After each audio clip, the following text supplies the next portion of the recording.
Greetings, Internet viewers, Oxleymations, and my sister Jessica, hello. popping in to do a quick little, hopefully quick little review slash recap of the Markiplier helmed movie, Iron Lung. Yes. It's a movie that's based off of a game that he played and he really loved the story of. He loved it so much that he actually got the permission from the creator of the game, Iron Lung, to give him permission to expand the universe of the game to make a full blown movie. Excuse me there. So I really want to talk about every last little juicy detail of the film, but as of right now, Markiplier does not want people giving out spoilers, so I'm going to do my best to work around that as much as I can. I'm going to only talk about things in the movie that, that would have been in the game, plus things that would be in the movie trailers. So let's get started, shall we? Okay, so before we even talk about the movie, I want to talk about the circumstances that led to us getting into the theater because some shenanigans ensued. And she's smiling already because it was silly. It was. All right, so we get to the theater. Our showing was for 12 o'clock noon, but apparently the Cinemark wasn't open yet. Now, the doors were locked, but being the knuckleheads that we were and being so obsessed with, okay, we got to get in there so we can see our movie. It starts at 12. It's already 11:45. We got to get in there. It didn't, sink in that the theater itself was not open yet. According to Jessica, if you wish, when we got to the doors, They were locked. mm-hmm. At least the front doors were locked. Right, and I, being the person that I am, was like, well, maybe these are the exit doors. And with movie theaters, exit doors only swing out. You can only exit through them. You can't, open them to get in. And there was even one of those handicap button things. You hit the button and the door automatically opens. So I bonked that, thinking that would, for some reason, unlock the door. It got the door on the inside to open, and the door outside was like thunk, like it tried to open, but it couldn't. So we're still just like, that's peculiar. Well, maybe we're at the back of the theater, like I was just saying. So we went around one side of the theater. There weren't any entrances, and there was like an employee door. We went around to the other part of the building. Turns out that was the actual back of the building where like the dumpsters and stuff go. So we just turned around, went back the way we came. We went back to the front. I tried the doors one more time just to see. Still nothing. Hit the little blue square. Still nothing.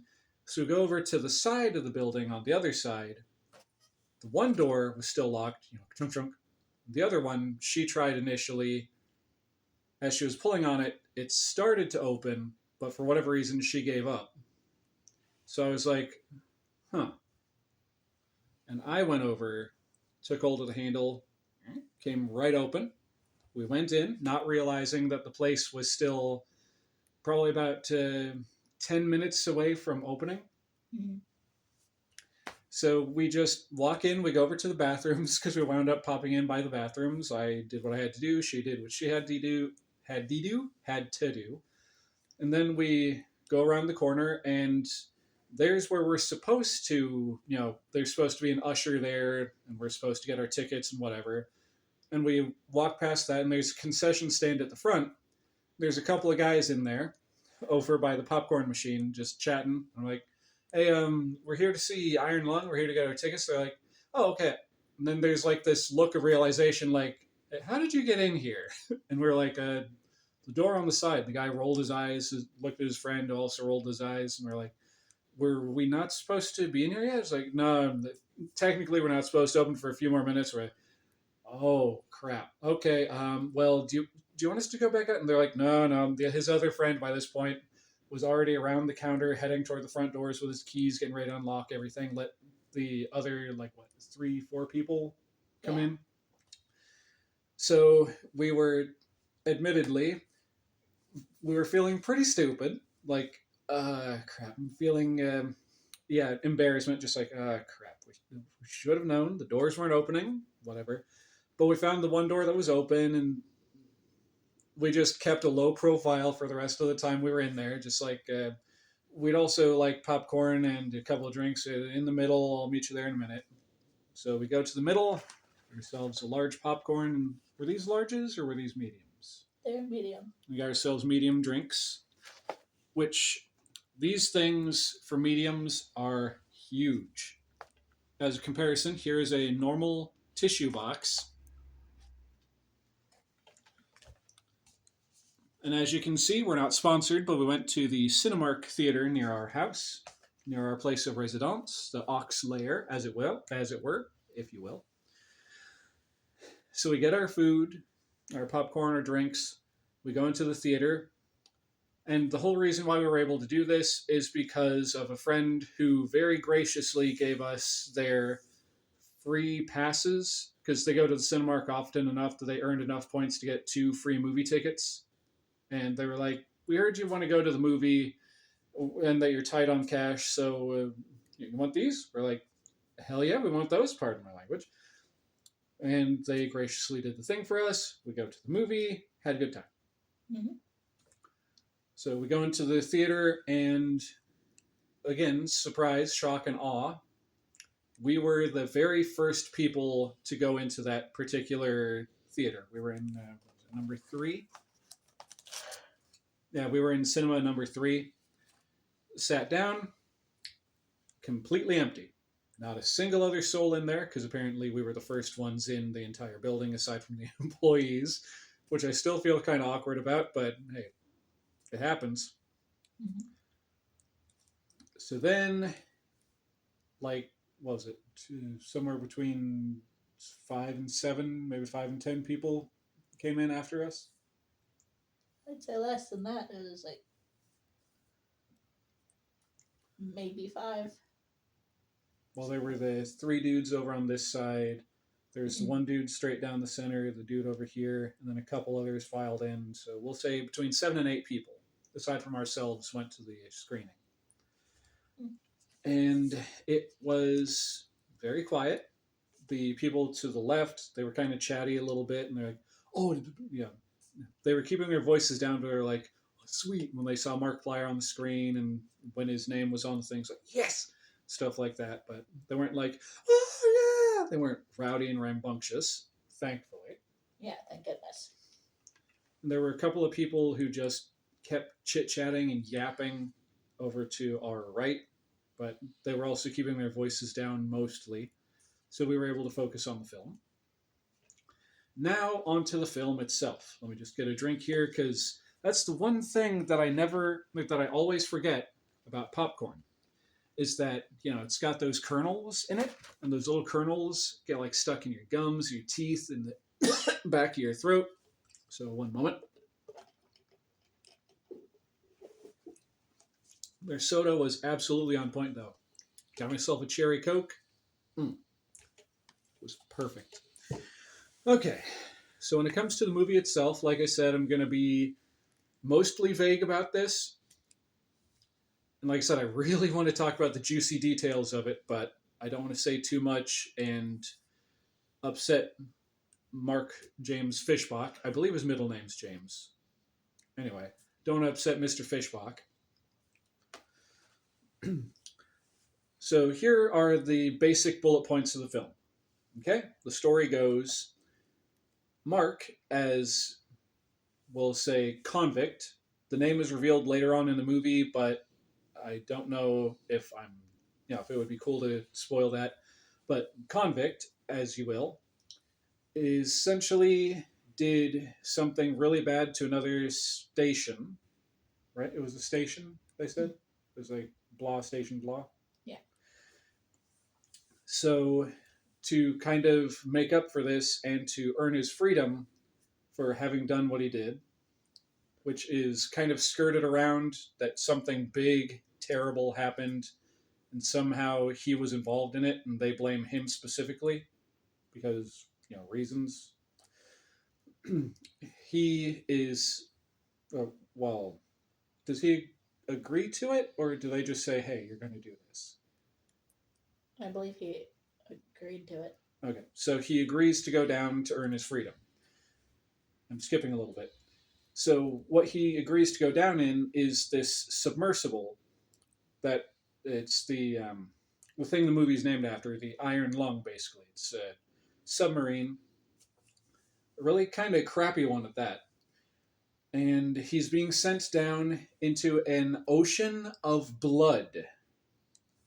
Now, to start things off, the part of the story of the game and the movie is that a bunch of the universe just kind of popped out of existence. Like a bunch of stars went out and a bunch of space stations, and I don't know if they say the Earth, but I think some planets and stuff just poofed out of existence, Thanos snap style.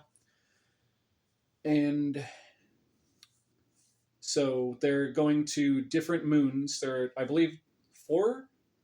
Was it four hospitable or four that were blood moons? Did they say, or do you remember? I think they were just blood moons. Okay. So there were four blood moons that they sent people out to explore, basically. And on this one in particular, Convict, I really want to say the guy's name, but I'm not gonna, gets sent down in a submarine to explore this blood ocean. And he's going around checking things out, and he's figuring out the controls. It's similar to how the controls are in the game, only in this case, well, actually, no. What am I saying? The controls are basically completely different than they are in the game. In the game, you've got two buttons over here to control your left and right movement, and there are two controls over here for your forward and back. In the movie, it's a sliding thing where you can slide it forward to accelerate, slide it backwards to reverse, and center it to stop. And you've got like this turn crank, so you can like go forward and turn, and then sorry, just I'm trying to remember the silly points about this. Anyway, turn it this way, you go this way. You turn it that way, you go that way. So he can do things. This is not even relevant to the story. But it is actually, because there's a point where he is solely dependent on those controls. But we'll get to that in a minute. So he comes down into the blood ocean, and behind him, like he has to stop the submarine to get up and go deal with this thing, there is a camera of sorts that when you hit this big square button that's basically, it's about like that big, just kind of sticking out of the wall slightly with a green light around it. He has to physically get up out of his captain's chair, go back to that, bonk that, and then there's a screen that'll flash and it'll show a picture of what's in front of the submarine. And the reason that he can only navigate by these camera pictures is because of the fact that the submersible is a really crappy piece of machinery. It should not be down at the depths that the Convict is currently sailing at, diving to, I should say. So what they wind up doing is welding him in there, so there's not going to be any leaks or anything. And they have a shield of sorts that goes over the front like window, so he literally cannot see anything. Well, aside from what's inside the cabin of the submarine. So he has to stop periodically and hit and hit the button to take a photograph so you can see what he's looking at. And he's not completely he's not completely screwed when it comes to directions and stuff and seeing if there's things in front of him, because there is this green triangle, this green arrow that points in whichever direction he's going with a bunch of orange lights around it. And when he's coming within range of ramming into something, one of those lights will start blinking and it'll go beep, beep, beep, beep. And the closer it gets to it, beep, beep, beep, beep, beep, beep, beep, beep, until impact, if there's an impact. So he's basically stuck with go a certain distance, stop, hit the button, and check and see what he's looking at. And there's also when it comes to going forward and backward and angling himself and figuring out where he is. He has a map with certain spots on it where he's supposed to go to these certain spots and get a picture of something that's supposed to be located at each location. And to figure that out, there are two displays. One being like, if you're looking at a map, you know, there's like an x axis and a y axis. He's got to use the numbers on those axes, or on those displays, to figure out, you know, the up and the side to side. And there's another one by his rotation control that shows the angle that he's currently looking at. So he has to figure out his way around this blood ocean, flying blind, using only X, Y, and A. Basically, he's doing geography to find his way. Geography? Geometry? A combination of both. Geography. Whatever. You can make up your own word for it.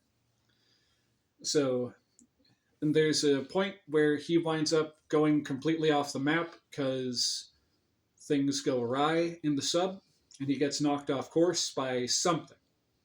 It's not shown what it is, but it's not good. Well, it's not shown at first. We find out way later in the film what it is, and that things are about to go screwy for Mr. Convict. All right, now, what else? What else? Other things I can talk about. When he gets knocked off course like that, he winds up having to navigate around literally just using those numbers and the camera, which he was basically doing from the get-go. Sorry if you heard that. Apparently some birds ran into the awning on the front of our house.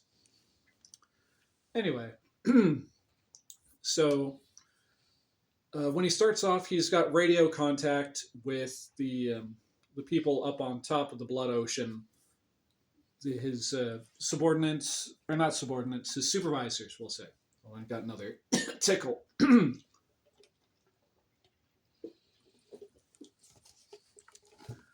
So, like I said, initially, he's got audio contact with them, but once he gets down to a certain point, they lose contact with him because there's just so much thick, gelatinous, goopy blood between them and him that the signal just can't get down there. So he's on his own. And let's see, what else? What else can I talk about? What else? Yeah, at first, this is what he's led to believe. That when he gets them the information that they want, he will earn his freedom, which I think I already discussed that. And now in the actual game, you just go down under the water, the blood, into the ocean, and you just stay down there. But in the movie, there's a point where, this is a little bit of a spoiler, but there's a point where he's actually brought all the way back up to the surface, and he's able to talk one-to-one, face-to-face with the person he's been talking to via the intercom inside the sub. This only happens once. He never is able to go back up to the surface after this because reasons and hijinks ensue because, horror movie. Pardon me. All this talking is making my nose run. All right, so another thing that we find out is he's led to believe the entire time at the start of the movie that he is the first one to be sent down on this mission, that he is the only one who's been sent down there in this submersible, and this is the only submersible they've sent down there. But he he finds evidence on the submersible, don't mind me just looking at my lunch, that he's not the first one. In fact, there have been several people, and even though he's been told that, yes, he's going to get his reward after he's finished with all this, it's not looking good. The last person that was in this particular submersible left a message basically detailing that, and I can say this because this was mentioned in the video game, that this is excuse me, this is a mission he's not going to come back from, to put it in a way that YouTube will allow. That it's an UIS, a slip and slide mission. We'll word it that way. And well, he's not happy about this. He is not happy about this at all. In fact, he is pissed because he's going through all this work, doing all this crap, trying to atone for what he did on base station blah. Because honestly, I cannot remember it at this point, and unfortunately, neither can she. And he's thinking that by doing this and earning his freedom, he's atoning for what happened there. But then he finds out this information, and he's able to get back up to a certain point, and he gets back into radio communication with the people up top, and he's letting them have it. He's like, you guys said this, that, and the other, and now I'm learning this, and I'm getting my freedom for this. You jackasses, I'm gonna get my freedom for this, and you better. And they're like, well, you don't matter in this situation. All that matters is the information and the data and the stuff. And he's like, the hell with your data, I want to live. And then they talk him back down. And also, there is, I can't talk about that, but there's an incident that happens when he gets back up to the surface the first time, the only time, that leads him to kind of tone it down and bring it back down a bit, because he feels really guilty for something he did on accident. Well, it was on purpose, but he didn't realize the repercussions of what he was about to do. So because of that, they're able to talk him back down, and he willingly goes back into the blood. I keep wanting to say water because ocean. He goes back into the blood, and he follows through with this new mission because he found something that they wanted him to take another look at. And I'll just say they want him to get a sample of what he found. And in order to get the sample, they weld an apparatus onto the front of the submersible that can only get the sample by him ramming into it at top speed. So he does so, and in doing so, he winds up attracting the attention of something. Now, they did not know that there were things in the blood ocean, and I can kind of get away with what I'm saying right now because in the game, there are things you find in the blood ocean. So while he's doing that, or dealing with that, the thing spots him, and he's starting to go back up. He gets into radio contact range, and he lets them know that he got the sample of the stuff. And they're excited about it. And he's like, but wait, there's something down here. They're like, what are you talking about? He was like, there's something down here. I did what I had to do, and then there was this thing looking at me. And they're like, what? Then they're freaking out up top. And they're trying to get him back up out of the blood ocean so that they can get the sample that he got. But on the way back up, whatever it was that was looking at him knocks the ship out of course and winds up breaking the tether that they would use to drag him back up and get him back to the station. The port, as it were, because it's an ocean. And he winds up getting KO'd, knocked out, not, game overed, but he gets knocked completely out. His submersible winds up way deeper in the blood ocean than it was before. And so this is the point in the movie where, since he doesn't have radio contact and he cannot open that port on the front, and part of the reason why I bring this up is because when he was initially dealing with all this nonsense, hold on, I'm getting myself a little confused here. All right, when he went up the first time and he accidentally did the thing he did that made him decide willingly to go back down out of remorse for what he just did, they wound up getting a different person to talk to him through the intercom because the first one was incapacitated by what he did.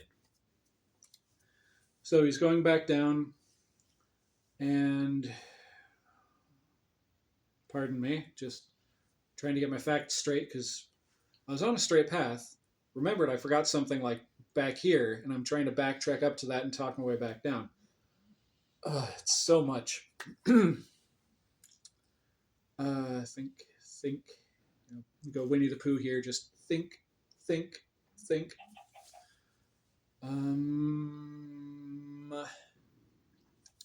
Yeah. So because of what happened back here, he has a new supervisor to talk to him about the stuff, and this is the guy he's talking to when he has to get the submersible to go back up. And then there's the thing that happens that knocks the submersible back to the bottom of the blood ocean. Okay, hopefully you're still with me, because I will admit I'm even confusing myself a little bit here. Um, so this is the point in the movie where I said a little bit ago that he wound up having to be solely focused on using the control array to be able to guide himself back up, excuse me, from being wherever he landed. Now, part of the reason for that is because the glass window on the front of the submersible, excuse me, um, when the machine, the craft was being attacked by whatever it was, it hit the submersible so hard before he got that shield back up that it wound up cracking the glass on the front of it. So he's got that little shield coming up, and it comes up just in time before the window would have imploded and it would have like flooded with whatever the blood substance is of this blood ocean. Which I think they say in the movie that it was confirmed. They got some and tested it, and it was confirmed to be human blood. Mm-hmm. It's not real blood, YouTube. It's movie blood. But anyway. So he's able to get that handled right before the thing were to implode. And that's the point where the submersible gets knocked out of whatever it was doing, lands wherever it lands. And then because of that, since he can't open that window anymore, he can't put that shield down, that is when he's, guiding himself along, focused purely on the control panel array in front of him. He's not even using the camera on the back anymore. He's just fully focused on the X, Y, and A. And he keeps stopping every once in a while to map out his progress. Let's see. And, when he first wakes up, the power in the submersible has been completely knocked out. So he winds up using the camera, because it makes a flash that stays for a while, to... oh, wait a minute. I'm getting myself confused here. One of the points in the game is that you're supposed to keep an eye out for sparks and fires that can spring up in the sub. So when he first wakes up, the power is completely out, and he notices that there's a spark coming from underneath the panel toward the back of the ship. So he winds up, being the resourceful person that he is, finding a panel inside the submersible where he finds some provisions, some supplies. Basically just an emergency kit. Water, bandages, and a couple other little things. And a life vest. That's the word I'm looking for, a life jacket. So he uses the stuff from that panel to, he uses the stuff he finds to open up that panel because it's screwed shut. And he's able to go below deck.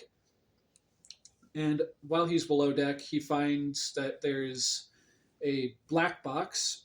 For those who know what that is, essentially like if a plane or a vehicle goes down, there's a record, like an actual recording of what happened inside the vehicle when things went south. So he finds one of those near the front, and then on his way back, he finds that there is a restart, an emergency restart for the engine of the sub. So he gets there and he starts cranking on it because it's one of those ones, kind of like on a motorcycle, how you have to hit the pedal and like that. Shouldn't have done that. Still have that popcorn kernel joking me.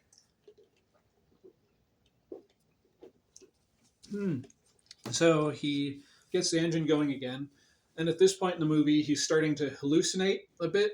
It's unclear whether this is from like a concussion, because another tiny little spoiler, after he accidentally does what he does to incapacitate, or that winds up incapacitating the other supervisor of the voyage, they're just annoyed, pissed off, and just done with him. So when they're going to bring the sub back down, they literally just drop him back to the ocean, and then he just sinks down.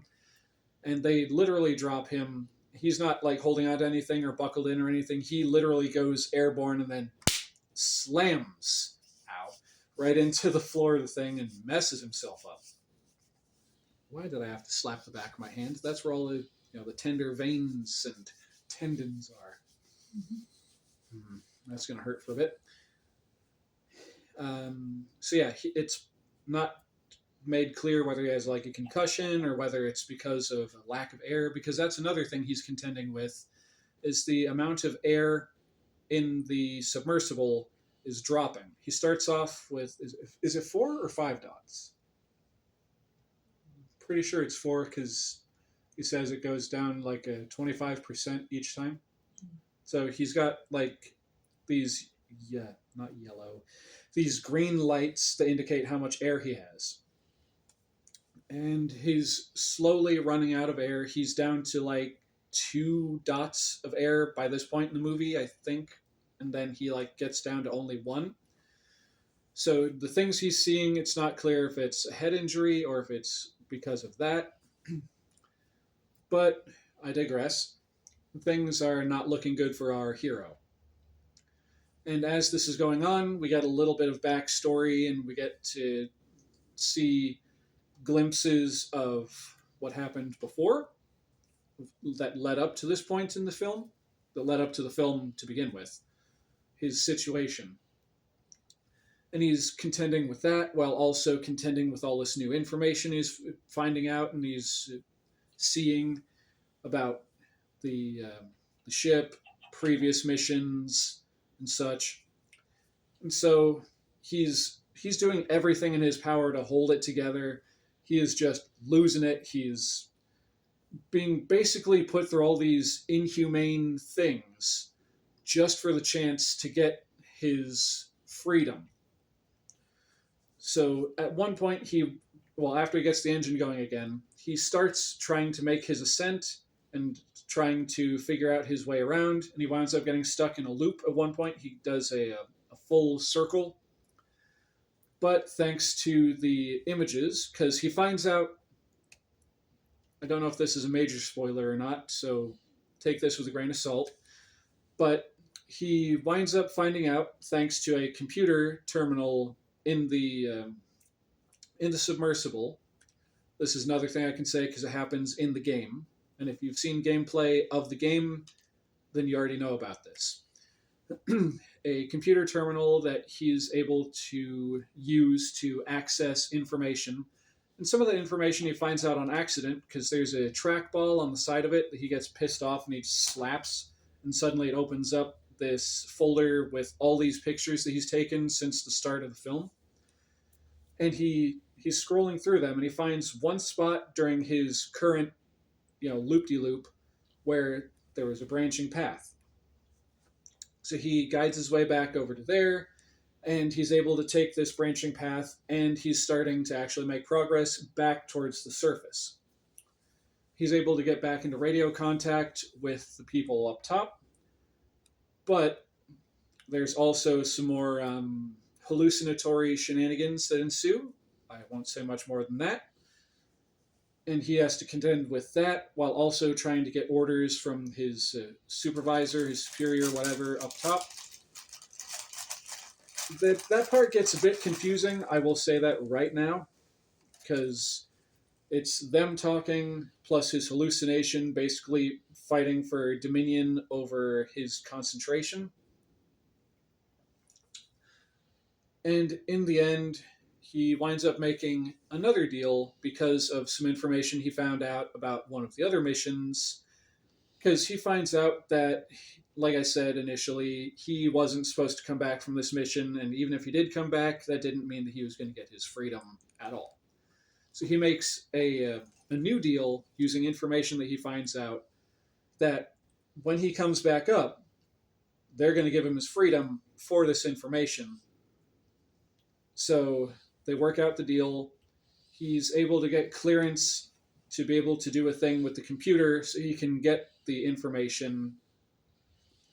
And he winds up getting the information, but also, because he backtracked to this spot, he winds up encountering another one of the creatures within the Blood Ocean that let's just say it doesn't like having its privacy impeded, not impeded, encroached upon, and it gets pissed off at him.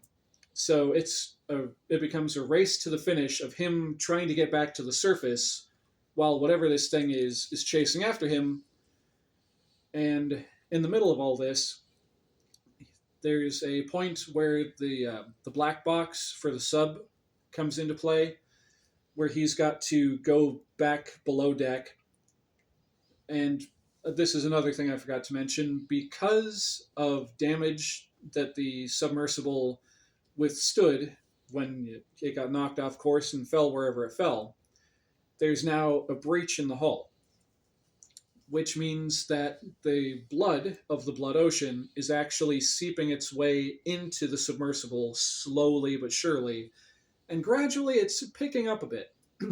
So he has to contend with that when he goes back below deck to get the black box, because, well, we'll just say as part of the plea deal for him to get his freedom, he's got to get that black box. This is skirting around, not giving away too many details. So he gets it, and he, by pure dumb luck, by movie magic, he gets that. And even though the below deck has completely filled to the point where the blood is now starting to come up to and onto the main floor, he escapes that, gets back through the hatch, and he's able to secure the thing, the black box, in a way that it's going to be able to be retrieved. But this is when things take a sharp nosedive for our hero. Or hero, I should say, Mr. Convict, who by this point in the movie we know the name of, but I'm not going to spoil that. If you want to know what his name is, either check out another video about this or watch the movie yourself. I would recommend seeing the movie yourself. It's a good flick. Yeah, and I'm not going to spoil the ending. I'm going to cut that off right there. If you want to know how it ends, go watch it.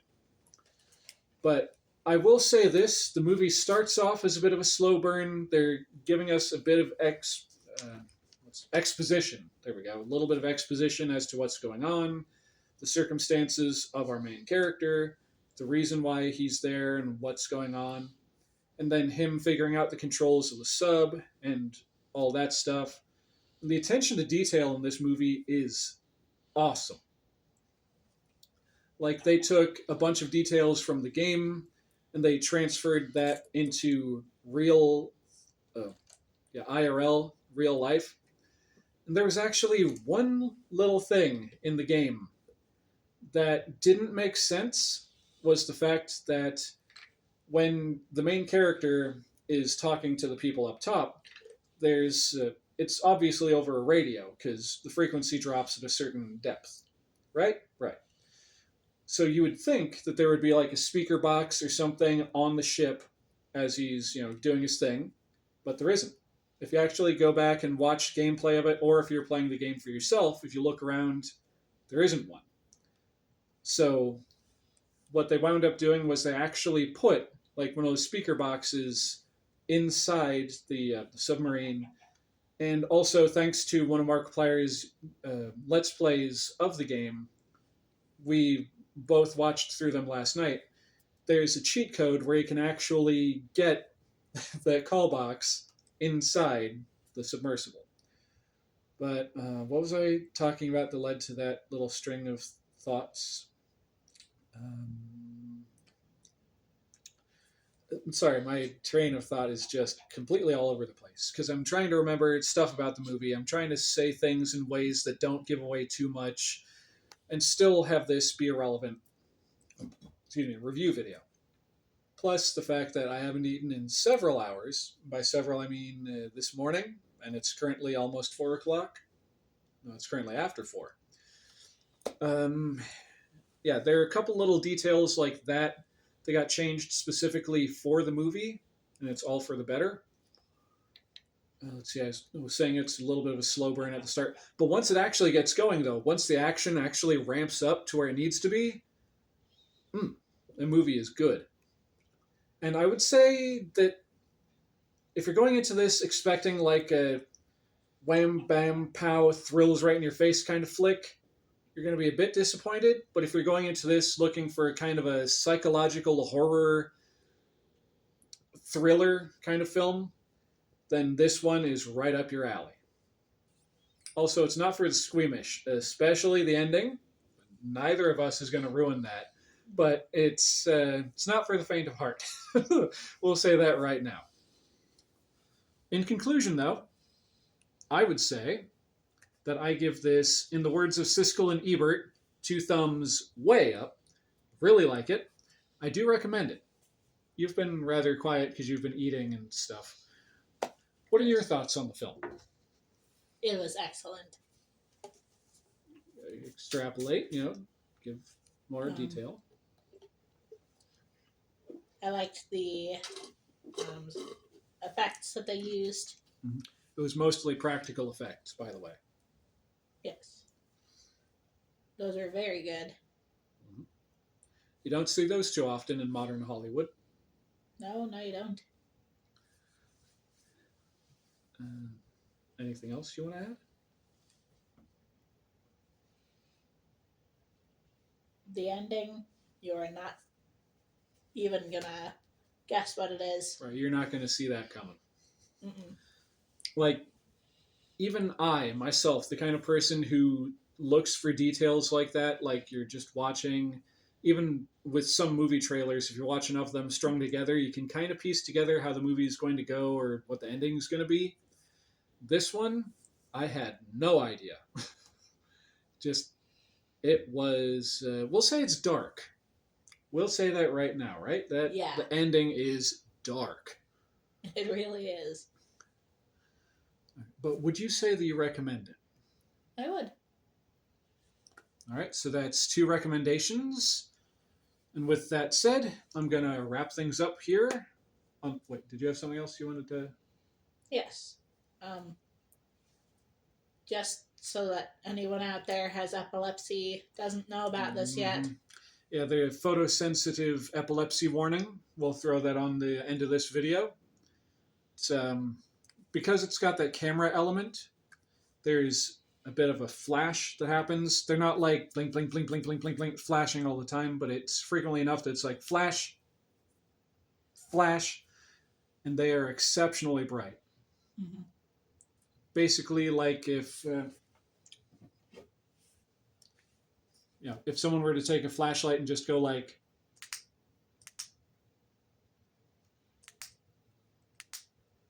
right in your face, then it's not so great. So be mindful of the flashing lights.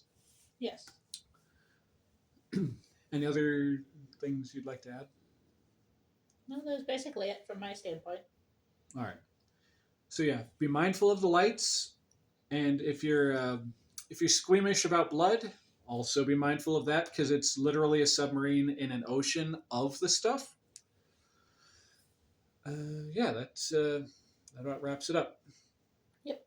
All right. So with that, we'd like to say a big thank you to each and every single one of you out there watching this presently. We do truly and greatly appreciate it. And if you like what you've seen here today, y'all know the drill. Feel free to like, comment, and share this content with your friends if you think they'd like it. If you'd like to, what's the word I'm looking for? If you'd like to support the channel, feel free to go ahead and check the links in the description for this video, because I have a Patreon, patreon.com/Oxleymations. Or you could buy me a coffee, as they say. I've got a coffee account, ko-fi/Oxleymations. But with all of that out of the way, this is your old pal Oxleymations And sibling. saying, viewers beware, and subscribe if you dare.